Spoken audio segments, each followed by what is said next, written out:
Oke, Assalamualaikum warahmatullahi wabarakatuh dan selamat siang Tribuners. Hari ini saya Hasim Arfa akan memandu Anda untuk diskusi dengan dua narasumber kita pada siang hari ini. Nah, beberapa hari terakhir ini publik dikejutkan oleh dinamika internal yang terjadi di Nahdlatul Ulama, sebuah organisasi besar dengan sejarah panjang yang tahun ini berumur 103 tahun dan tentu punya dampak besar bagi kehidupan umat dan bangsa. Pemberhentian Ketua Umum PBNU Kiai Haji Yahya Khalil Stakuf menuai perdebatan mengenai tata organisasi, kemudian hingga respon para kiai dan warga NU. Semuanya muncul bersamaan dan menimbulkan banyak pertanyaan dari masyarakat. Nah, siang hari ini kita akan mencoba memahami persoalan ini dari dekat, bukan dari rumor, tapi dari suara para pengurus sendiri. Telah hadir bersama kita, yang pertama ada Profesor Dr. Firdaus Muhammad MA sebagai Wakil Ketua Pimpinan Pengurus Wilayah Nahdlatul Ulama Sulawesi Selatan. Assalamualaikum, Prof. Waalaikumsalam. Kemudian yang kedua ada Ustadz Usman Sofyan, Ketua PCNU Kota Makassar 2025. Assalamualaikum, Ustaz. Waalaikumsalam warahmatullahi wabarakatuh. Nah, kita akan mendalami sebenarnya apa sih yang terjadi, bagaimana prosedur organisasi yang berjalan, dan seperti apa jalan rekonsiliasi ke depan, kalau itu memungkinkan. Nah, yang pertama kita ke Pak Prof. Firdaus dulu deh. Prof, ini kan dari perspektif PWNU Sulsel, apa sebenarnya akar persoalan konflik yang terjadi di PBNU? Ya, terima kasih. Jadi dinamika yang terjadi di NU itu bukan persoalan yang sebenarnya muncul seketika. Ya. Ada rentetan persoalan-persoalan yang melandasi dari awal. Ya. Nah, karenanya bagi publik yang tidak mengikuti proses-proses itu menganggap bahwa ini ada sesuatu yang terjadi luar biasa. Hal ini adalah proses yang panjang. Nah, apa hasilnya adalah keputusan dari Risalah Surya yang ditandatangani langsung oleh Rois Am yang menunjukkan bahwa memberi ultimatum kepada Ketum, dalam hal ini Gus Yahya, untuk mundur atau diberhentikan dalam waktu 3 kali 24 jam. Dan ternyata berlanjut per tanggal 26 November pas pukul 00.45 keluarlah keputusan bahwa dari Surya menonaktifkan, memberhentikan Gus Yahya sebagai Ketum PBNU. Nah, dalam hal ini publik akan bertanya, apa penyebabnya, apa masalahnya? Dari risalah itu penyebabnya itu adalah terkait dengan persoalan Israel, ya, Zionis Israel, yang sebenarnya bukan hal yang baru, karena Gus Yahya itu sudah pernah sebelumnya, sebelum menjadi Ketum PBNU itu sudah pernah bertemu dengan Netanyahu. Lalu kemudian di acara formal NU juga dihadirkan. Nah, itu menjadi salah satu poin alasan Surya untuk menonaktifkan. Dan yang kedua itu adalah persoalan pengelolaan keuangan di internal PBNU. Nah, tentu yang lebih paham ini sesungguhnya adalah di pengurus internal, mulai dari Rois Am, Katib A dan jajarannya Surya, lalu kemudian di pengurus PB di Tanfisiyah. Nah, ini polanya sudah terjadi lama, ya, kelihatannya ini sudah lama terjadi, dan pada akhirnya kita melihat putusan-putusannya, apa yang kita cermati ini persoalan komunikasi di internal. Misalnya ketika surat risalah Rois Am itu yang bertentangan hanya Rois Am, lalu kemudian yang bertanda tangan misalnya itu tidak lengkap. Seharusnya kan secara administratif itu di NU ada Rois Am, Katib Am, Ketua Tanfis, Ketua Umum Tanfisiyah PBNU, lalu kemudian Sekjen. Itu idealnya sebuah surat. Nah, yang muncul belakangan ini itu adalah seteruh soal itu, legalitas dari Suriah, lalu kemudian apa yang hari ini menjadi alasan dari Gus Yahya untuk tidak mundur karena dianggap cacat administrasi. Tapi lebih dari itu, saya melihat bahwa ini sebenarnya kalau orang yang paham dinamika NU, ini sesungguhnya bukan hal yang baru. Dalam pengertian pernah terjadi. Misalnya tahun 84, itu Kiai Haji Idham Malik itu memimpin NU itu sekitar 28 tahun. 20 tahun lebih, 26 apa 28. Itu. 5 dekade. Ya, beliau pernah ketua DPR, MPR, juga memimpin NU. Cukup lama. Tetapi di tahun 84 itu ada konflik juga seteruh seperti yang terjadi hari ini antara Suriah dengan Tanfisiyah.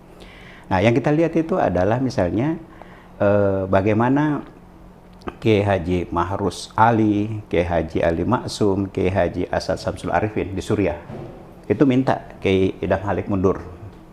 Dan sebenarnya sempat mundur. Tapi kemudian ada lagi di kalangan politisi NU itu yang kemudian meminta beliau untuk tidak mundur. Akhirnya terjadi dinamika-dinamika. Tetapi sesuai dengan tema kita ini ada proses islah. Yang jelas waktu muktamar tahun 84 di Situbondo, Kiai Idham Malik itu hadir di acara muktamar.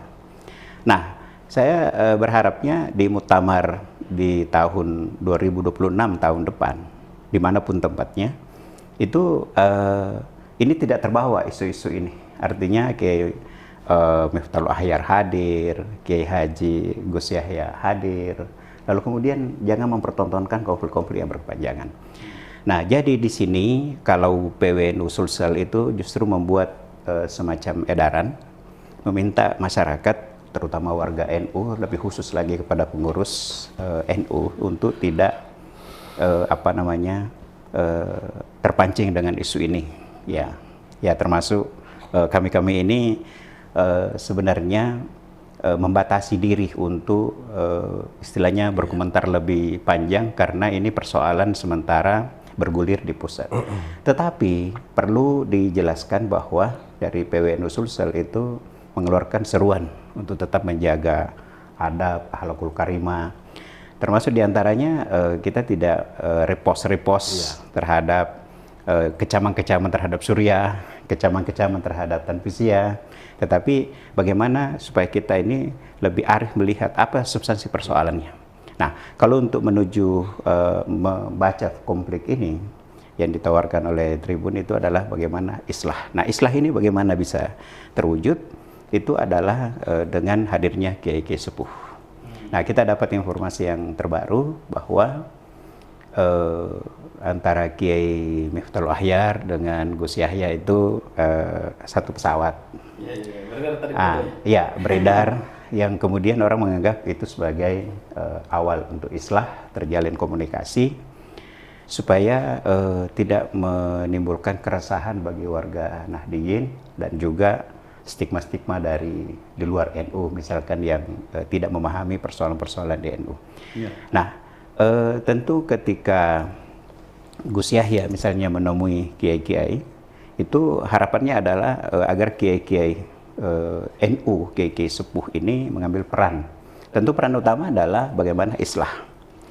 Sebenarnya tentu publik bertanya, apakah alasan soal Zionis misalnya, apakah kemudian persoalan keuangan itu menjadi dalil untuk memaksulkan ketum. Lalu kemudian muncul lagi, apakah Suriah itu bisa menggunakan hak veto untuk memaksulkan ketum yang dipilih melalui muktamar. Nah, jadi ini saya kira dinamika yang semakin mendewasakan NU dan tentu menjadikan kita belajar berjam'iyah sekaligus menjadi jamaah di NU. Saya kira itu. Siap. Kita ke Kak Usman dulu. Apakah dinamika internal, saya tidak mau menyebutnya konflik, dinamika internal yang ada di PBNU ini mempengaruhi sampai ke level bawah seperti di cabang? Oke, jadi Secara tidak langsung pasti ada pengaruhnya. Sehingga karena biar bagaimanapun juga Jamiyah atau Perkumpulan Nahdlatul Ulama adalah organisasi yang menempatkan keteladanan dan moralitas adalah hal yang paling utama. Akan tetapi kalau kita bagi Jamiyah sejati itu seperti disampaikan tadi Pak Prof. Firdaus, itu kita sudah tidak kaget dengan dinamika-dinamika yang ada seperti saat ini, apalagi terjadinya di para pemimpin-pemimpin pusat atau dalam hal ini PBNU, yang mana notabene dalamnya adalah para kiai-kiai, para ulama-ulama kita yang menjadi patron kita selama ini, tidak hanya bagi kita di Nahdlatul Ulama tapi juga umat secara keseluruhan. Nah, kalau meminjam istilahnya Gus Dur, bahwa di NU itu memang kan kalau ada turbulensi seperti ini, awalnya itu gergeran, kayak seperti sekarang ini, kayak tajam perbedaan dan konflik itu. Tapi yakin dan percaya bahwa akan berakhir dengan gegeran, ketawa-ketawa, dan itu ciri khas di NU. Sehingga tepatlah yang kita bisa lakukan hari ini adalah tidak ikut menyebarluaskan informasi-informasi yang sifatnya bisa semakin memperkeruh suasana, atau apalagi misalnya ikut mendukung dan menyampaikan informasi-informasi yang sifatnya malah justru semakin tidak memberikan manfaat dan kemaslahatan untuk organisasi, untuk Nahdlatul Ulama. Jadi prinsipnya, dan kita lihat sampai dengan detik ini, pembacaan kami tidak ada pun satu struktur organisasi yang ada di tingkat level bawah, baik di PWNU, di PCNU, di PWNU, Badan Otonom, yang ikut berteriak. Yang ikut berteriak. Ini menandakan bahwa dinamika yang ada hari ini Jamiyah sudah tahu. Ya, artinya para ulama kita akan menemukan solusi yang terbaik untuk kepentingan Jamiyah. Kita melihat ada beberapa misalnya PWNU seperti DKI Jakarta, Yogyakarta, Jawa Tengah, Jawa Barat itu merekomendasikan kepada PBNU untuk mengedepankan Islam dalam hal dinamika yang terjadi hari ini, dan itu sangat sungguh menenangkan bagi kita, khususnya para santri dan struktur organisasi di level bawah. Sehingga bagi kami khususnya di Kota Makassar, kita juga melihat tidak ada respon yang berlebihan terkait dengan dinamika ini, terlebih respon untuk misalnya ikut mendukung terhadap misalnya posisi Rais Am dengan posisi Gus Ketum, Gus Yahya dalam hal ini. Mungkin bisa juga kami sampaikan memang bahwa ini kan kepengurusan PBNU masa khidmat 2022-2027, akhir masa khidmat tahun keempat, menjelang akhir masa khidmat di 2025. Karena seingat saya kepengurusan ini berakhir di bulan Januari 2022. Nah, memang 4 tahun kepemimpinan Rais Am dengan Ketua Umum atau hasil Muktamar 2021 yang lalu di Lampung memang sangat luar biasa, gebrakan-gebrakan organisasi. Yang paling terasa itu adalah dalam hal konsolidasi penataan tata kelola organisasi. Bagaimana permusyawaratan dilakukan seperti sebagaimana layaknya organisasi modern yang mengelola begitu banyak jamaah atau warganya. Kemudian sistem kaderisasi begitu ditata ulang, disempurnakan. Lalu kemudian bagaimana Gus Yahya mentransformasikan Nahdlatul Ulama di kepengurusan ini untuk mendorong menyesuaikan diri dengan dunia digitalisasi hari ini. Program-program kita berbasis digital, sehingga ini juga sekaligus menyampaikan di forum ini, kalau terjadi hari ini dinamika yang seolah-olah sangat dalam dan sangat tajam, bagi kami khususnya pribadi saya tidak kaget. Karena pengurus yang selama ini mungkin mengurus NU dengan cara-cara konvensional atau biasa-biasa saja, pasti akan kaget dengan gebrakan-gebrakan yang dilakukan oleh PBNU hari ini. Tapi kalau kita mampu mengadaptasi diri, kami yakin dan percaya memang selayaknya Nahdlatul Ulama harus dikelola dengan cara seperti yang dilakukan oleh PBNU dalam hal penataan organisasi dan dan sebagainya. Nah, mungkin dalam proses ini perjalanan organisasi 4 tahun terakhir Gus Yahya terlalu kencang.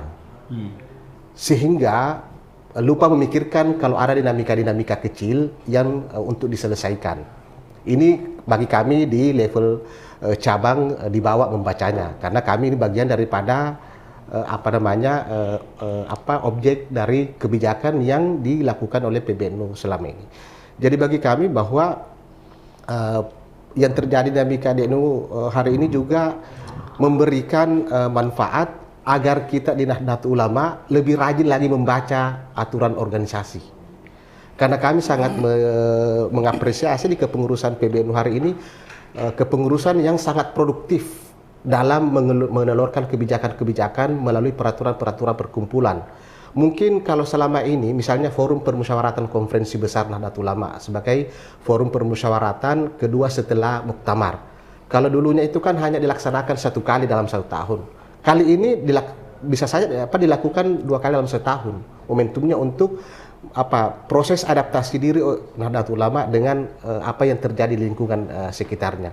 Sehingga dan dalam proses tata kelola organisasi ini cukup banyak produk-produk hukum organisasi dalam bentuk peraturan perkumpulan, kemudian peraturan-peraturan besar PBNU yang jika kita tidak mengikuti dan tidak membacanya, sangat rentan untuk kita tidak bisa melihat persoalan yang ada hari ini secara tidak objektif. Jadi saya kira seperti itu. Jadi bagi kami di cabang atau di daerah tentu kalaupun ini agak mengganggu konsolidasi, iya.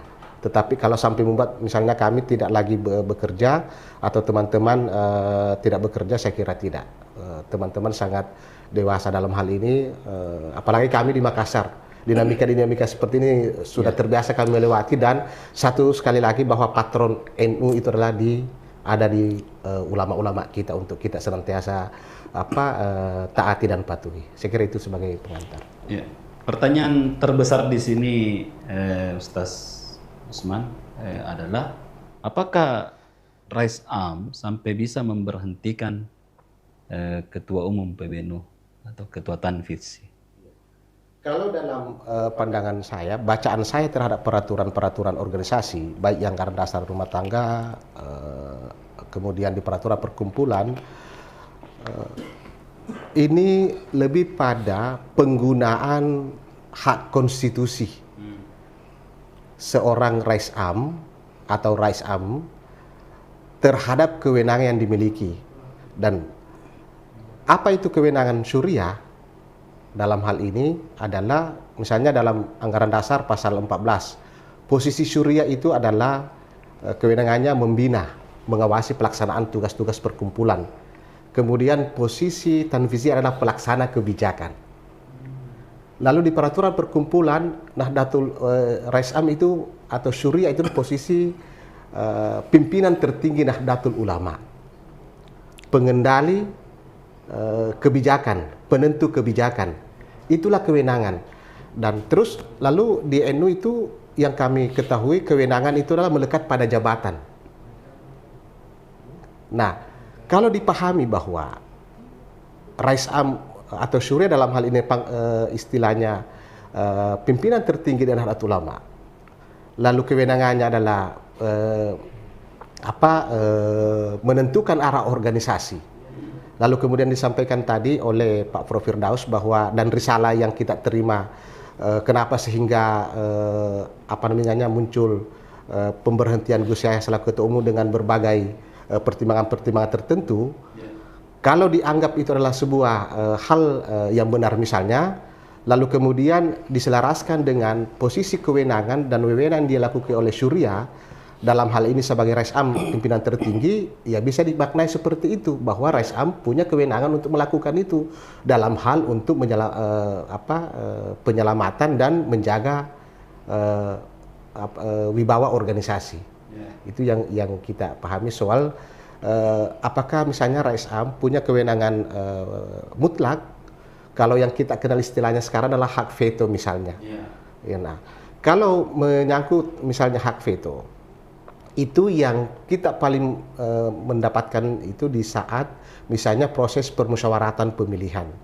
Misalnya calon ketua umum, calon ketua tanfiziyah di seluruh tingkatan memenuhi segala persyaratan yang harus dipenuhi sebagai calon ketua tanfiziyah. Lalu setelah misalnya memenuhi segala persyaratan administratif kaderisasi, persyaratan terakhir itu adalah mendapatkan persetujuan oleh Rais Syuriah atau Raisam terpilih.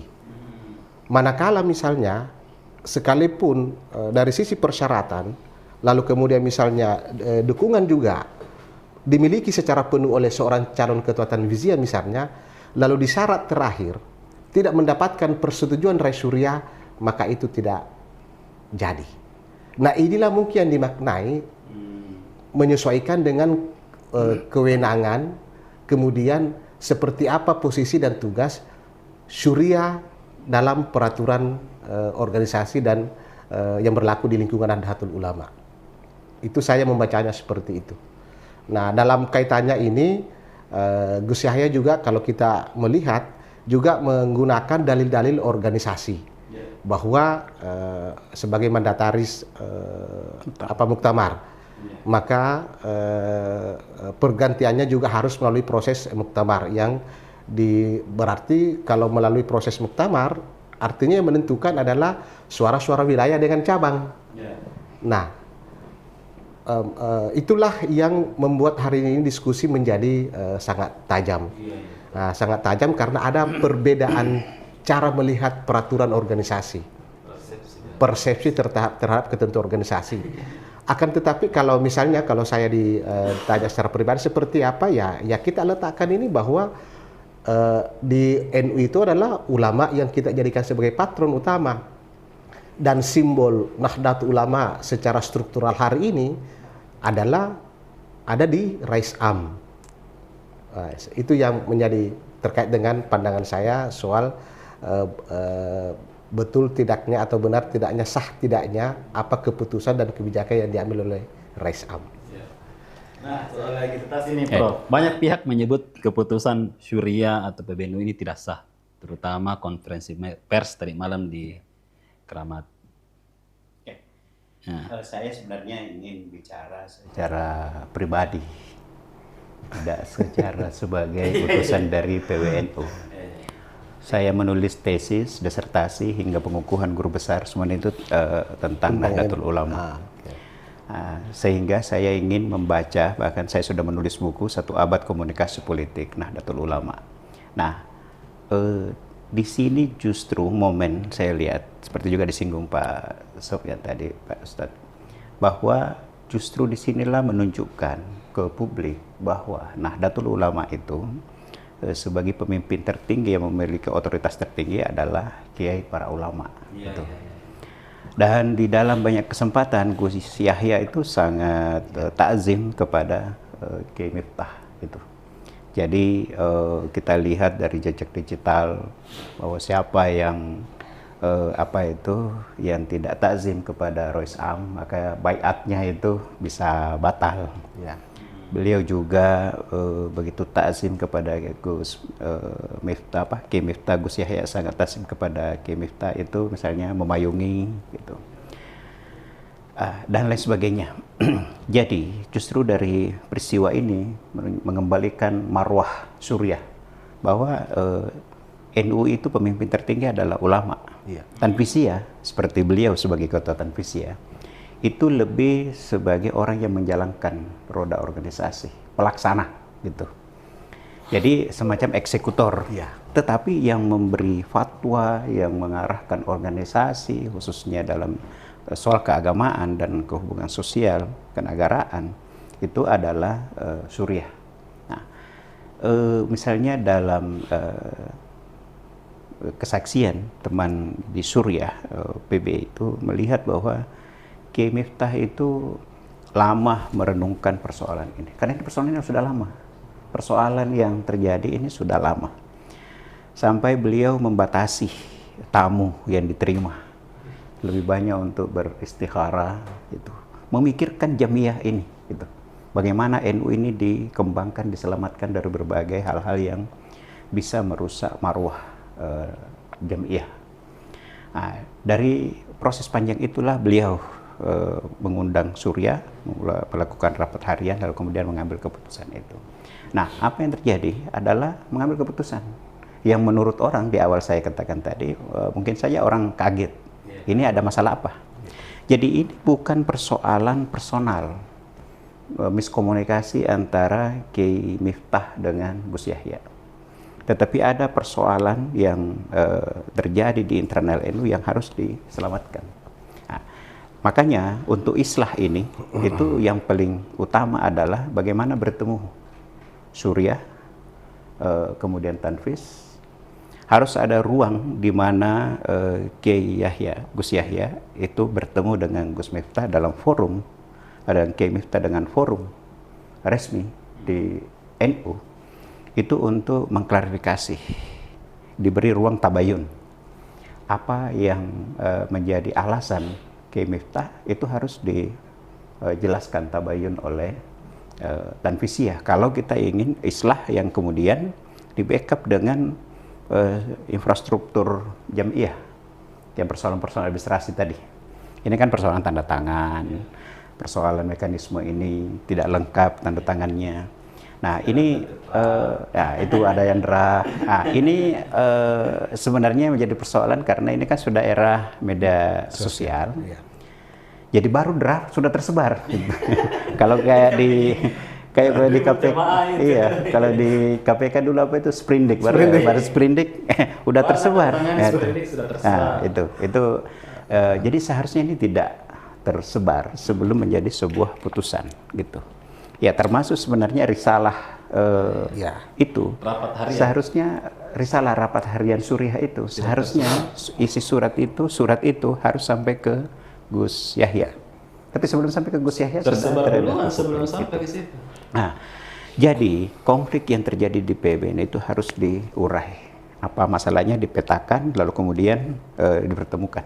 Karena memang kalau Gus Yahya langsung diberhentikan begitu saja dengan dua alasan yang masih lebih abstrak, misalnya persoalan Sionis, itu memang persoalan sangat krusial, serius. Tetapi Gus Yahya itu sudah beberapa kali tabayun menjelaskan itu, bahwa itu adalah ikhtiar beliau untuk justru membela Palestina dengan langsung ke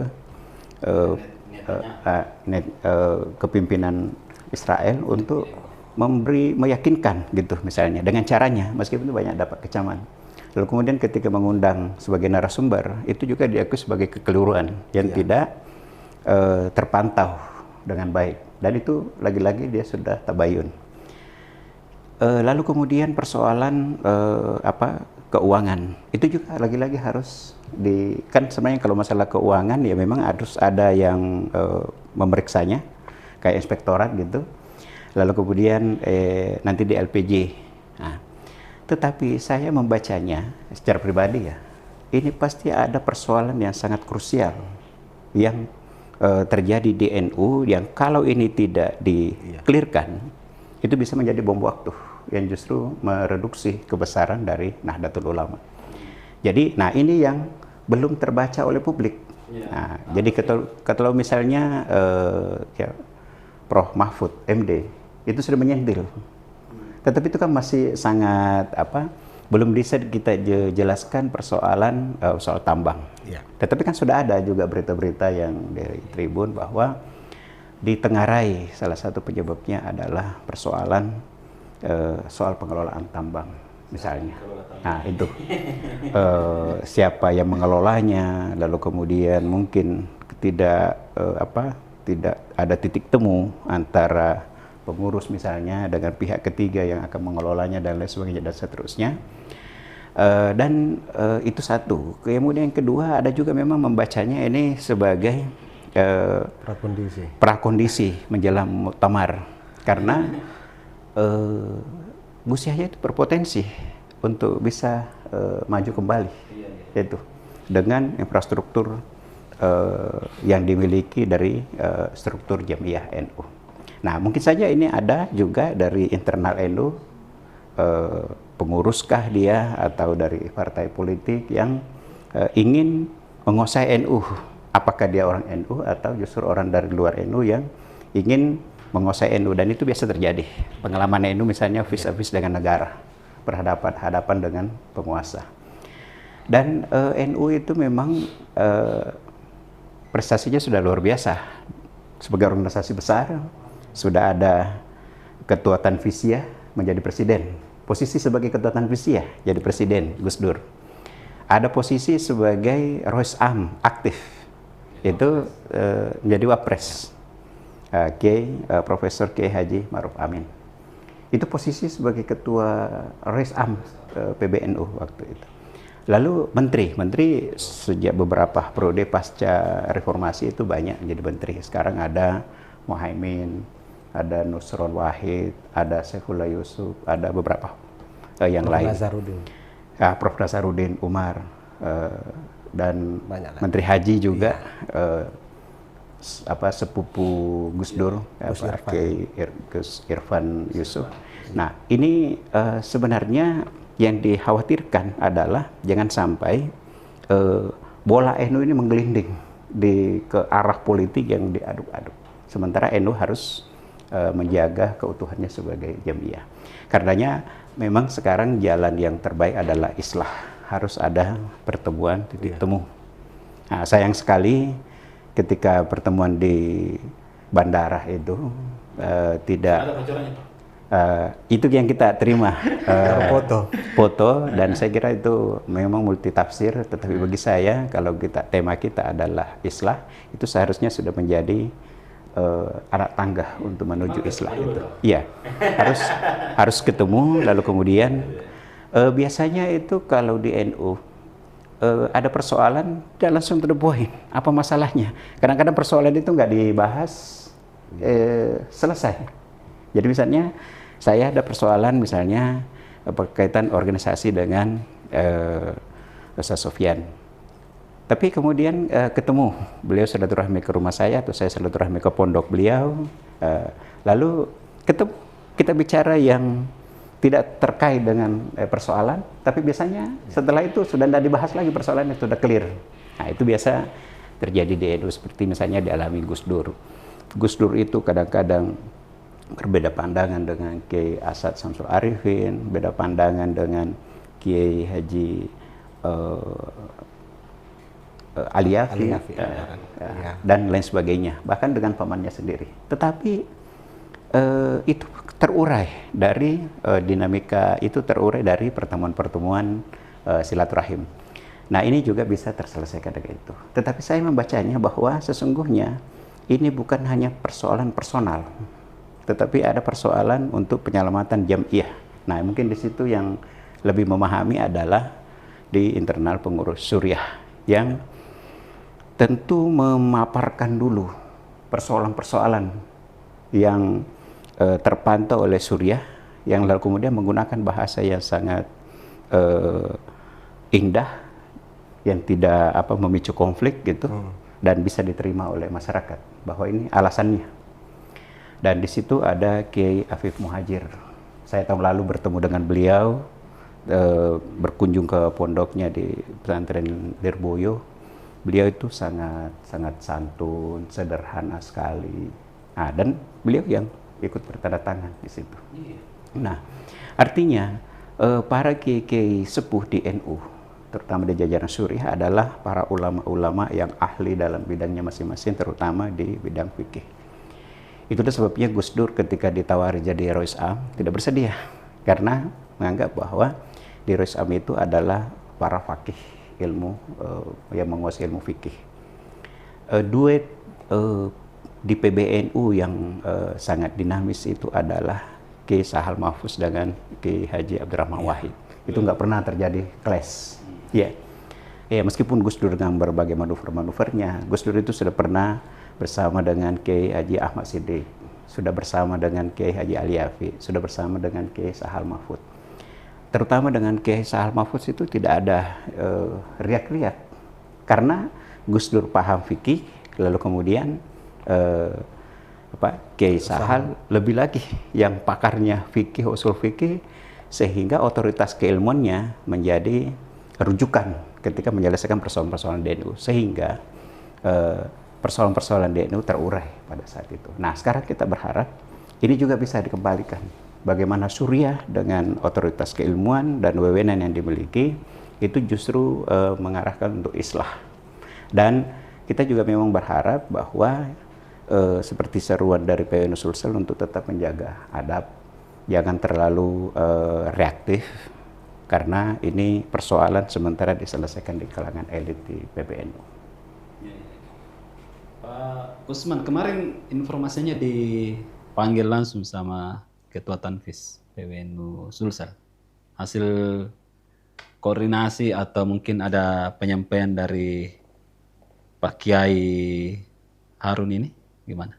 Ya, lebih pada untuk lebih merinci lagi apa yang tertuang dalam himbauan yang dikeluarkan, sekaligus menyampaikan tentang perkembangan terkini. Tapi lebih pada bagaimana kita situasi di Jamiah, kemudian di level cabang, khususnya di Kota Makassar, tidak larut dalam dinamika yang ada, apalagi untuk mengambil posisi untuk mendiskreditkan atau mendukung terhadap misalnya antara Gus Yahya dengan misalnya Rais Am, karena biar bagaimanapun juga lah keduanya merupakan bukan hanya sebagai simbol pemimpin struktural, tapi keduanya merupakan pemimpin moral dan kultural. Itu yang menjadi penekanan, dan alhamdulillah kita lihat hari ini dan juga sepertinya secara umum di seluruh Indonesia tidak ada suara-suara, malah justru mungkin yang banyak berseliweran di media sosial hari ini adalah simpatisan Nahdlatul Ulama yang memang menunggu-nunggu hal ini seperti terjadi, lalu kemudian dijadikan terus sebagai alat-alat untuk mendiskusikan Nahdlatul Ulama di ruang publik, lalu kemudian dilihat dari perspektif konflik yang dianggap karena berbeda kepentingan tadi. Sama misalnya soal sekarang yang ada salah satunya menyangkut tentang tata kelola keuangan, isu tambang, saya sih sebenarnya belum sampai ke arah sana. Karena biar bagaimanapun juga semua yang terjadi di lingkungan Nahdlatul Ulama kan sudah didiskusikan. Jadi kalau kami lebih pada bagaimana kita menjadi jamiah dan jamaah yang tertib. Karena toh juga kita melakukan reaksi-reaksi juga tidak lalu kemudian memberikan efek langsung terhadap substansi yang apa yang terjadi dalam dinamika PBNU hari ini. Nah, jadi lebih pada seperti itu. Jadi kalau kami ya lebih pada teman-teman di badan-badan otonom struktural ya mengerjakan saja program-program kerjanya sebagaimana biasanya. Insya Allah kami sangat hakul yakin bahwa proses ini akan segera selesai. Kita lihat di Nahdlatul Ulama dalam proses perjalanan panjangnya yang 2027 nanti telah memasuki ulang tahun atau harlah yang ke-103 tahun, cukup melewati berbagai dinamika dan benturan-benturan tidak hanya di internal, tapi bagaimana NU ketika berhadapan dengan kekuasaan pemerintahan misalnya. Lalu di 3 sampai 4 muktamar terakhir bagaimana dinamika di muktamar. Itu juga hari ini tidak ada PBNU tandingan. Ya. Tidak ada juga orang yang menyatakan diri keluar dari Nahdlatul Ulama sebagai anggota. Kalau mundur ya ada biasa, tapi kami belum pernah mendapatkan orang karena ini akhirnya menyatakan diri keluar dari Nahdlatul Ulama. Rasa-rasanya tidak ada. Jadi bahwa apa yang terjadi hari ini ya inilah, meminjam istilahnya Gusmus, ya jangan kagetan lah menjadi pengurus NU, jangan kagetan. Malah beliau di terakhir kemarin menyentil menjadi kiai jangan terlalu serius. Artinya lihatlah persoalan ini dengan sedemikian rupa, dan kalau kita berpikir positif untuk kepentingan jamiah, maka kita selalu berkeyakinan bahwa kalau dinamika yang ada hari ini, kita meyakini semuanya punya niat yang baik untuk kepentingan. Ini kan atas nama kepentingan dan marwah jamiah organisasi yang harus dijaga. Karena semangatnya adalah semangat kepentingan jamiah, maka pada ujungnya juga akan menemukan solusi bahwa ini yang terbaik untuk jamiah. Termasuk yang kita harapkan, kalaupun misalnya penyelesaiannya apakah keputusan Rais Am dengan sendirinya seiring berjalannya waktu Gus Yahya misalnya menerima dengan penuh keluasan hati, ya itu bisa menjadi sebuah solusi. Ataukah misalnya lalu kemudian ada perubahan-perubahan dinamika berikutnya, ada saling membuka diri lalu kemudian saling menerima, itu juga adalah solusi. Jadi kami sangat berkeyakinan bahwa turbulensi besar yang terjadi hari ini adalah dinamika biasa bagi kami yang sudah Nahdlatul Ulama dan membaca sejarah-sejarah yang sepertinya hari ini yang terjadi adalah sesuatu yang berulang di lingkungan Nahdlatul Ulama. Dan sekali lagi bahwa sampai dengan di usia yang ke-103 Nahdlatul Ulama yang akan datang belum pernah ada yang namanya PBNU tandingan. Ya itu aja. Jadi dan kita sangat berkeyakinan bahwa juga seperti ini juga akan berakhir dengan sendiri. Satu yang kami ingin tekankan, termasuk saya secara pribadi, bahwa justru dengan dinamika seperti ini positifnya adalah memberikan hikmah kepada kami untuk lebih dewasa berjamiah, berorganisasi, dan rajin-rajin membaca peraturan. Karena ujung-ujungnya rujukannya adalah di peraturan-peraturan organisasi di lingkungan Nahdlatul Ulama. Nah, kita ke tema sentralnya ini, Prof. Di jalan rekonsiliasi. Menurut Prof ini langkah paling realistis dan paling NU untuk meredam konflik ini seperti apa? Apakah memang harus dipercepat muktamar? Ya. Terima kasih. Jadi kalau saya melihat persoalan NU yang terjadi hari ini, lalu kemudian solusinya yang pertama adalah kita harus memberi pengakuan terhadap marwah, kehormatan, kemuliaan yang wibawa yang dimiliki oleh Suriah. Gitu. Jangan sampai karena konflik ini mereduksi kewibawaan daripada Suriah, figur-figur para ulama yang ada di dalam Suriah.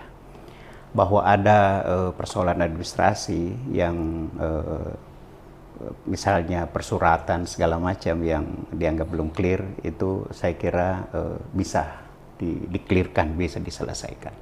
Jadi kita berharap jangan sampai persoalan ini mereduksi kewibawaan daripada Suriah. Itu satu. Kemudian yang kedua adalah memberi ruang kepada Gus Yahya, beri kesempatan untuk tabayun terhadap persoalan-persoalan yang membelit beliau, sehingga ada rasionalisasi apa yang melandasi dalil yang menjadi rujukan bahwa Gus Yahya harus dimaksulkan, ya harus diberhentikan. Karena kalau dari dua kasus ini itu masih sangat abstrak misalnya, atau anggaplah kasusnya sudah real. Silakan Gus Yahya bicara soal manuver-manuver Anda kaitan dengan Zionis. Yang kedua, persoalan keuangan, clearkan apa persoalan-persoalan keuangan yang dibicarakan. Dan saya berharapnya kalau itu dilakukan secara tertutup. Ya. Dalam arti itu disterilkan ruangan itu.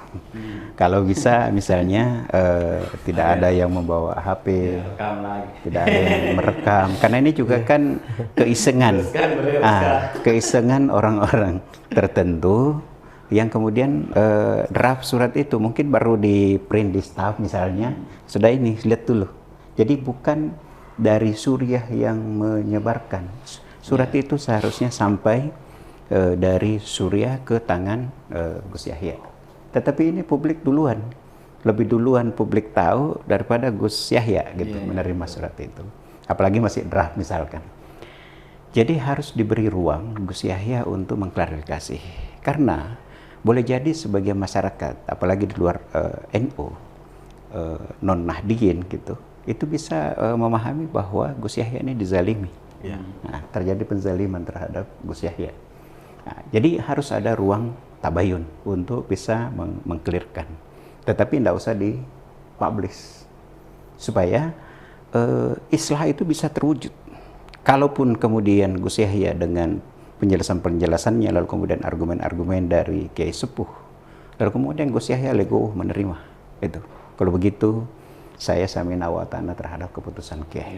Daripada sekarang ini di ruang publik, ini tiba-tiba yang dikhawatirkan kalau justru Gus Yahya yang masih mengendalikan NU dengan berbagai perangkatnya, ada RT-nya, apalagi menganggap bahwa ini malah administrasi gitu.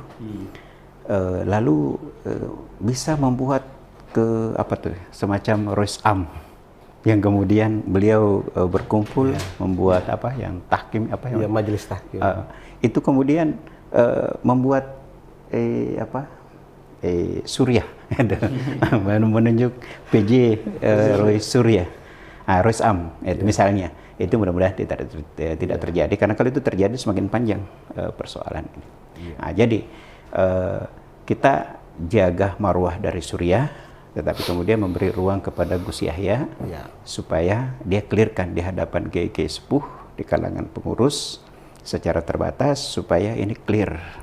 Ya, karena kalau persoalan ini tidak clear, dampaknya terhadap psikologi kaum Nahdliyin termasuk di daerah. Yang ketiga, karena ada yang membaca ini adalah bagian trik-trik menghadapi pemanasan pramuktamar, ini kita juga berharap bahwa jangan sampai ini dipolitisasi yang merugikan jamiah. Jadi kepentingan-kepentingan politik itu bisa ditangguhkan untuk penyelamatan jamiah. Nah, dan untuk yang terpenting lagi adalah kita tahu bahwa sekarang ada sejumlah pengurus yang belum di SK-kan, belum dilantik, sudah sudah musyawarah, sudah konvercap gitu, tetapi belum disahkan, belum di SK-kan.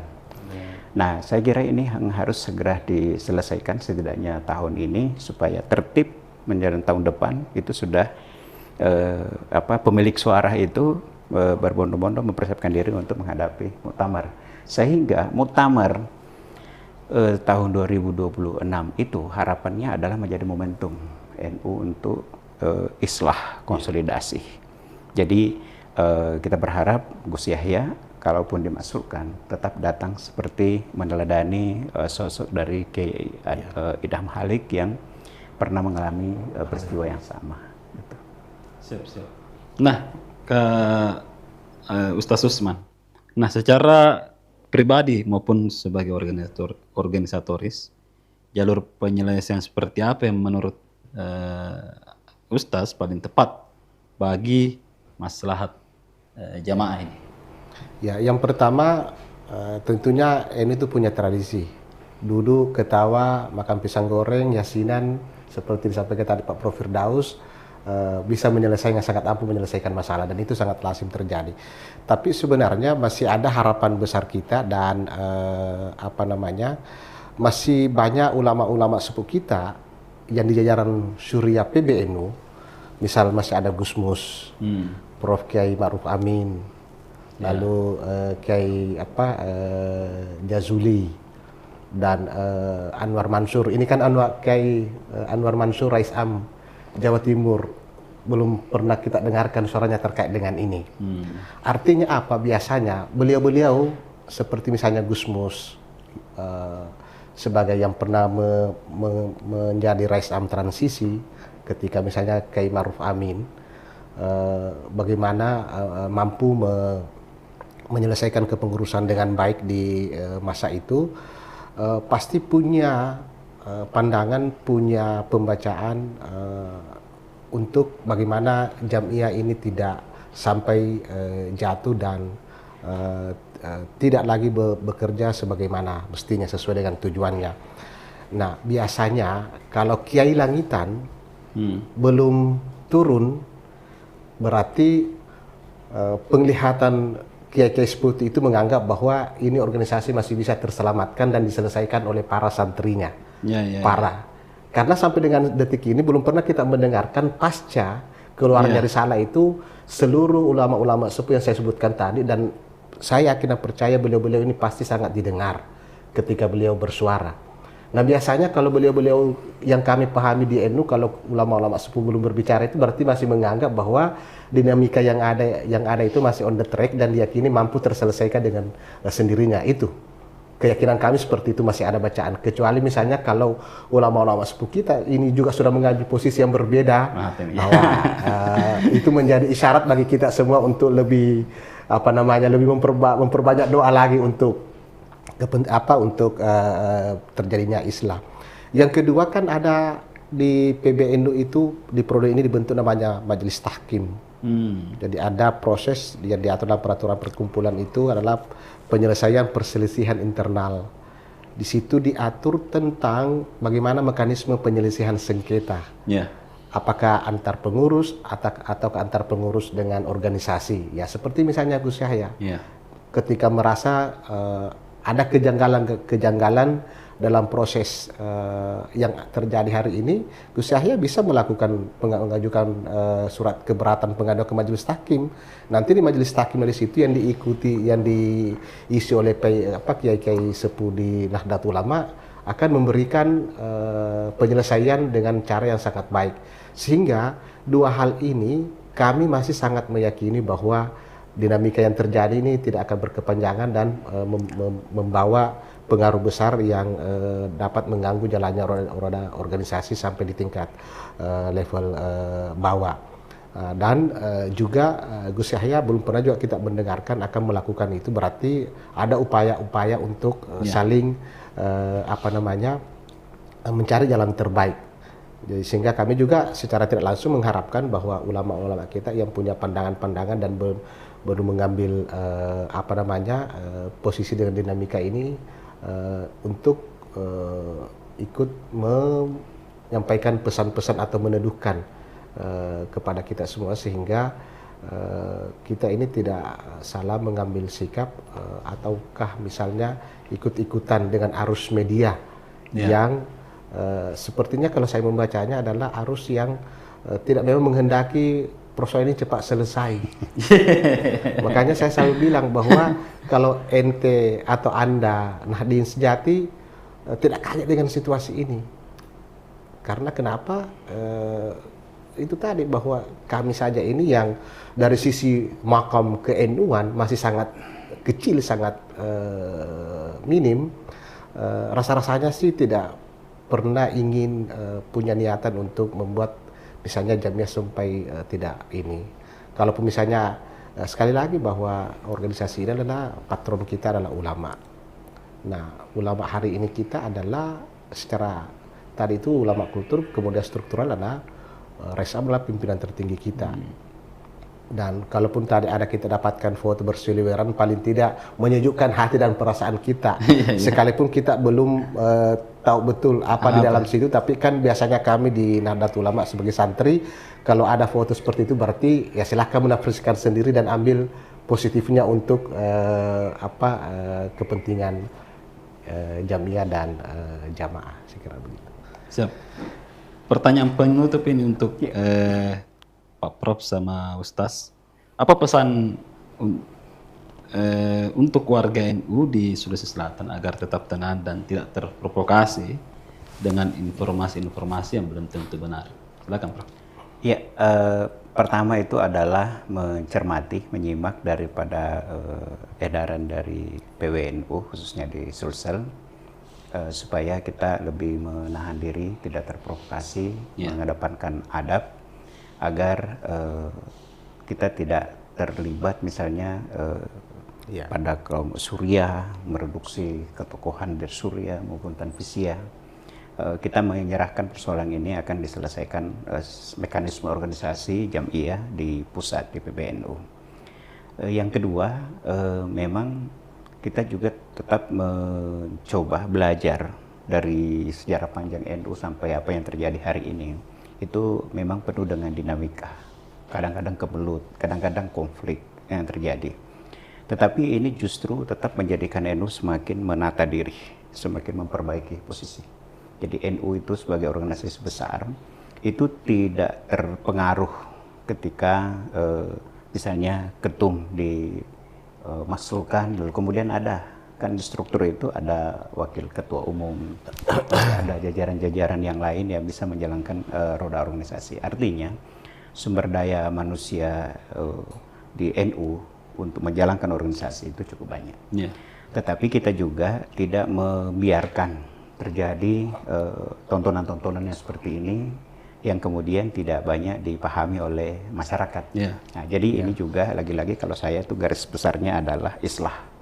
Islah dalam pengertian ada pertemuan-pertemuan dari para elit-elit NU di Suriah maupun Tanfisiyah untuk lebih memberi rasa tenang kepada masyarakat. Dengan tadi menjaga marwah dari dari Suriah, lalu kemudian memberi ruang jawab dari Tanfisiyah agar ini menjadi clear, ada tabayun. Jadi tidak menjadi dihakimi atau dizalimi, ada ruang untuk bisa menjelaskan apa sesungguhnya menjadi persoalan. Jadi di sini islah itu adalah titik tekannya ada komunikasi, ada interaksi melalui ADART yang di internal Jamiah Nahdlatul Ulama. Saya kira itu di antara solusi yang terbaik adalah islah. Siap. Ustaz Sofyan, gimana? Kita mendorong dan mengharapkan dinamika ini atau badai ini cepat berlalu. Ya. Ini kayak Nusron. Yang kedua, menjadi kader dan pengurus jangan kagetan. Sekali lagi meminjam bahasa Gusmus, menjadi kayak jangan terlalu serius dan mudah panik. Lalu struktur organisasi untuk tetap konsentrasi menjalankan tugas dan fungsi masing-masing, memberikan malah dengan kondisi seperti ini sedapat mungkin struktur organisasi, cabang, MWC, ranting, badan otonom, dan semua lingkungan NU untuk melakukan memperbanyak kegiatan-kegiatan keagamaan. Yeah. Apakah Lailatul Ijtima atau Yasinan atau forum-forum permusyawaratan informal lainnya untuk bisa menyampaikan pesan-pesan yang menyejukkan kepada jamaah kita dan kepada masyarakat kita. Yang kedua, jangan mengambil posisi lalu kemudian misalnya ikut pada poros dukung-mendukung yang kalaupun misalnya bahwa ini adalah ada proses kepentingan internal atau eksternal yang ada. Jadi dan tidak menjadi bagian daripada pengurus atau kader-kader yang menjadi penyebar luas informasi-informasi yang sifatnya tidak produktif dan tidak memberikan manfaat dan maslahat kepada Nahdlatul Ulama. Kalau bahasa kaidahnya Pak Prof apa ya? Darul mafasid. Ya. Buang kemudaratan untuk mengambil jalbil masalih, untuk mengambil yang manfaatnya. Yeah. Nah, itu yang bisa kita lakukan sekarang. Jadi sekali lagi kami sangat berkeyakinan bahwa persoalan ini tidak akan membawa terlalu jauh untuk dinamika PBNU. Gus Yahya pun di beberapa kali kesempatan dan kami seringkali mengikuti proses-proses konsolidasi organisasi yang ada selama ini. Setiap di sambutannya itu beliau mengajarkan kepada kami di Tanfisiyah menyebut dan menyapa Rais Surya atau Rais Am di forum resmi organisasi itu tidak boleh menggunakan kata yang terhormat, yang kami muliakan. Itu arahannya Gus Yahya, sehingga kalau kita mendengar Gus Yahya di setiap kesempatan kegiatan menyapa Rais Am itu yang kami muliakan, bukan yang kami hormati. Nah, kami sangat yakin bahwa pesan-pesan itu Gus Yahya dengan bersama teman-teman atau ulama-ulama kita lainnya yang bersama dengan beliau sekarang akan tetap memegang teguh itu. Jadi sekali lagi kami mendorong agar ini cepat selesai dan agar NU bisa kembali bergerak seperti apa tujuan didirikannya organisasi ini sebagai Jamiah Diniyah Ijtimaiyah Islamiyah. Artinya ketika NU berguncang maka negara tidak stabil, dan itu banyak karena ini juga Pak Prof, PBNU yang berdinamika, kita juga sudah 4 hari 24 jam kita, termasuk Pak Hashim ini. Kita kan sangat menghindari forum seperti ini, tapi karena temanya adalah untuk merujuk kepada konsolidasi, inilah mungkin bentuk juga kontribusi Tribun Timur sebagai media yang mendorong agar apa yang terjadi hari ini cepat selesai sehingga NU bisa kembali berdiri tegak untuk menyelesaikan agenda-agenda perkumpulan, gitu ya. Jadi pesan terakhir. Siap. Oke, terima kasih Prof. Firdaus, Pak Ustaz Usman. Terima kasih Tribuners sudah menonton podcast kami atas penjelasan yang jernih juga dan perspektif yang mencerahkan dari kedua narasumber kita. Semoga perbincangan ini menjadi ruang refleksi bagi seluruh warga Nahdliyin dan masyarakat luas untuk melihat dinamika organisasi dengan lebih bijak dan proporsional. Kita berharap apapun perbedaan yang muncul tetap menjadi energi untuk memperkuat hikmah, menjaga marwah, membangun NU yang lebih matang di masa depan. Saya pamit undur diri, sampai bertemu di episode berikutnya. Wassalamualaikum warahmatullahi wabarakatuh. Waalaikumsalam warahmatullahi wabarakatuh.